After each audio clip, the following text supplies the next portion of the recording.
खेत का विकर्ण उसकी छोटी भुजा से 60 मीटर अधिक है और बड़ी भुजा छोटी भुजा से 30 मीटर अधिक है, तो खेत की लंबाई व चौड़ाई ज्ञात कीजिए। तो अब देखो, अगर आयताकार है तो इस आकार का होगा, और यहाँ पर विकर्ण कौन सा है? विकर्ण तो ये होता है।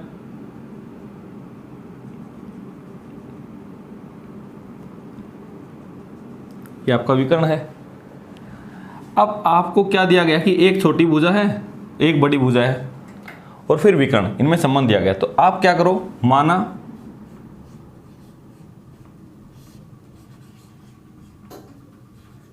छोटी भुजा की लंबाई आपने छोटी भुजा की लंबाई मान ली x मीटर मान लेते हैं।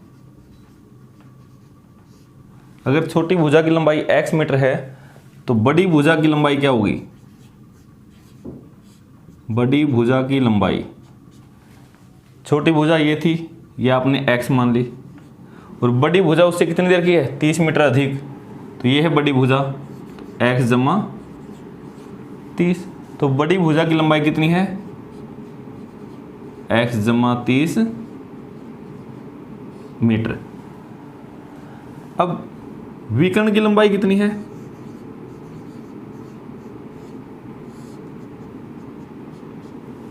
पहले आपकी आकृति के हिसाब से आपको सारा का सारा देखना है।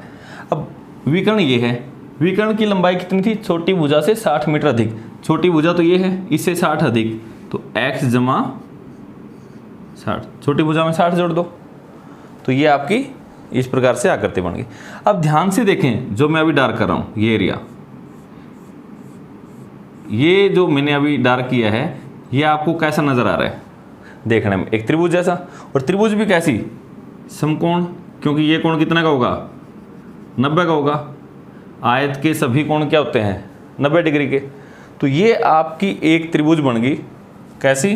समकोण त्रिभुज। इसको मैंने नाम दे दिया A, इसको B, इसको C, इसको T।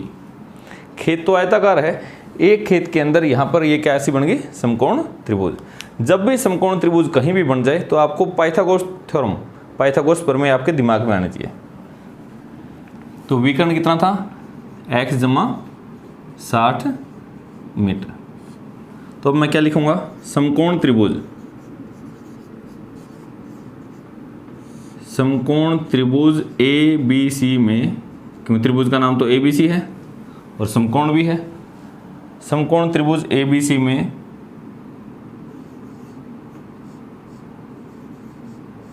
आधार का वर्ग जमा लंब का वर्ग किसके बराबर होगा? बराबर विकर्ण के वर्ग के। पीछे लिख देता हूं, क्या है ये? पाइथागोरस प्रमेय। पाइथागोरस प्रमेय ये कहती है, यदि कोई भी समकोण त्रिभुज है तो उसमें कर्ण या विकर्ण, इसका वर्ग बराबर आधार का वर्ग जमा लंब के वर्ग के बराबर होता है। तो अब देखो, यहां से कुछ आपकी समीकरण बनेगी, द्विघात समीकरण बनेगी। आधार कितना था? इसके लिए आधार तो कौन काम कर रहा है? x जमा 30। तो आधार तो हो गया x जमा 30, इस सारे का वर्ग, जमा लंब कितना है? लंब होता है ये x, x का वर्ग बराबर विकर्ण, विकर्ण है आपका ये कितना है? x जमा 60, इस सारे का वर्ग। तो x जमा 30 का वर्ग कैसे खोलोगे? यहाँ एक सूत्र लिख देता हूँ मैं, जिसका प्रयोग करोगे।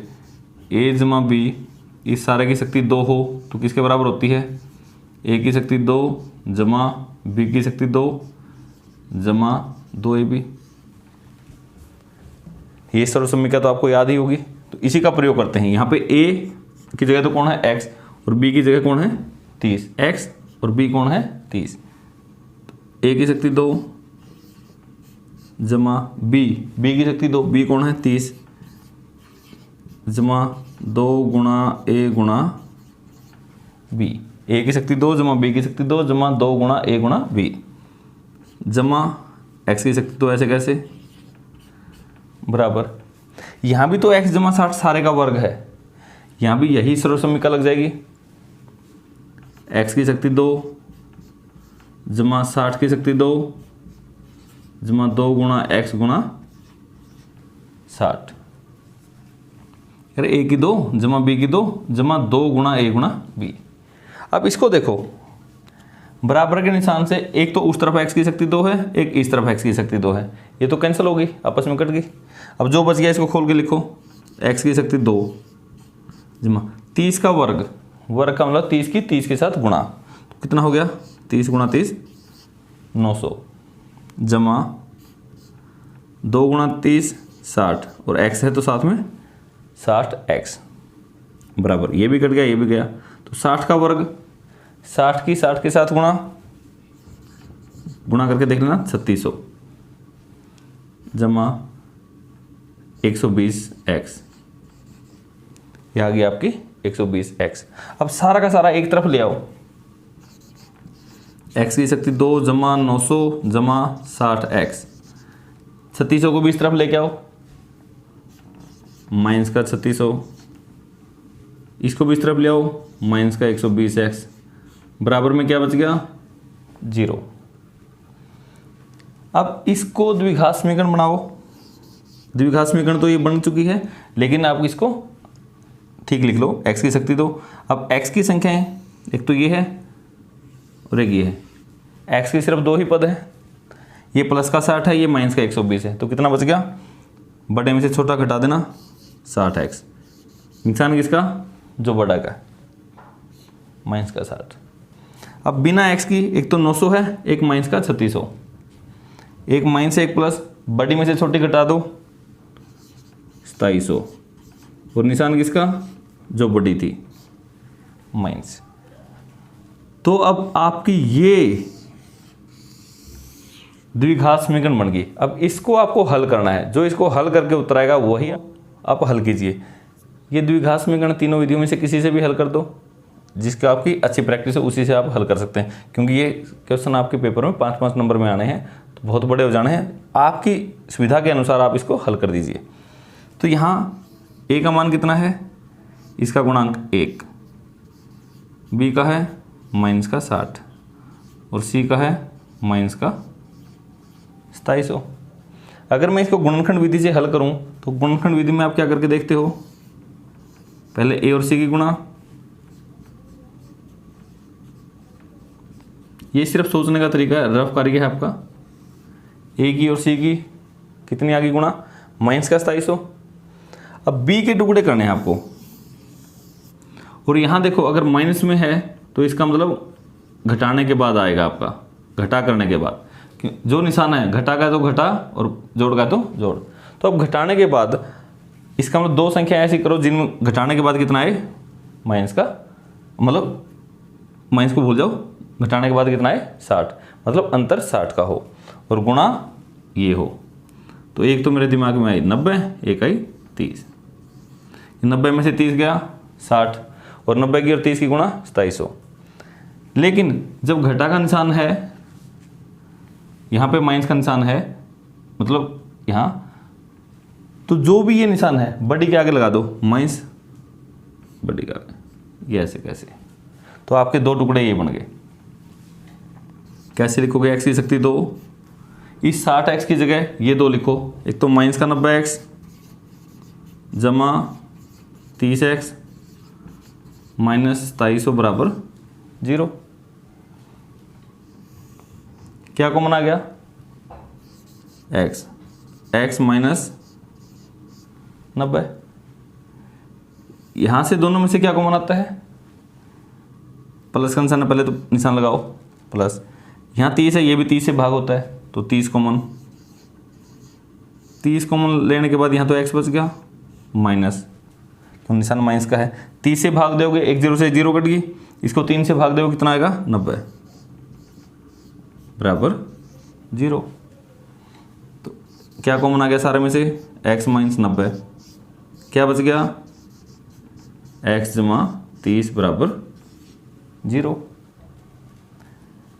ये और ये दोनों गुणनखंडों की प्रोडक्ट की गुणा किसके बराबर है 0, तो इसका मतलब इनमें से कोई ना कोई एक 0 जरूर मिलेगा। तो x में इस 90 को 0 रख दो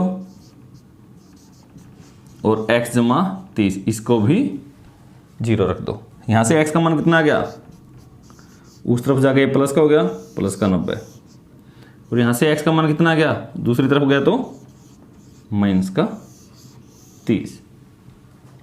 x के 2 मान आ गए क्योंकि द्विघात समीकरण थी, उसके 2 मान आ गए।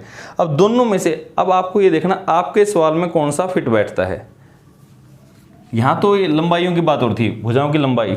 अब आपको पता है भुजाओं की लंबाई माइनस में तो नहीं हो सकती, तो ये तो छोड़ दो, तो भुजाओं की लंबाई सिर्फ प्लस में हो सकती है, तो सिर्फ आपके काम का एक ही उत्तर है।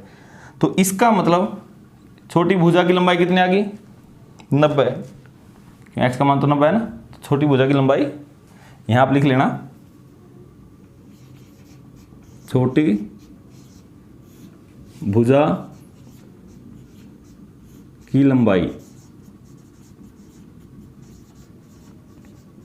90 मीटर, क्योंकि x का मान 90 है ना, तो 90 मीटर। और बड़ी भुजा की लंबाई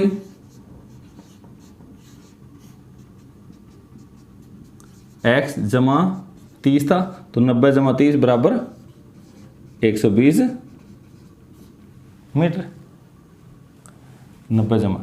और यदि विकर्ण की भी लंबाई पूछी हो तो विकर्ण कैसे कितना आ गया, x के अंदर कितना जोड़ना था 60, तो 90 जमा 60 150 मीटर। आपका x का मान आया और जो जो आपने माना था 30 ज़्यादा 60 ज़्यादा, तो उसके हिसाब से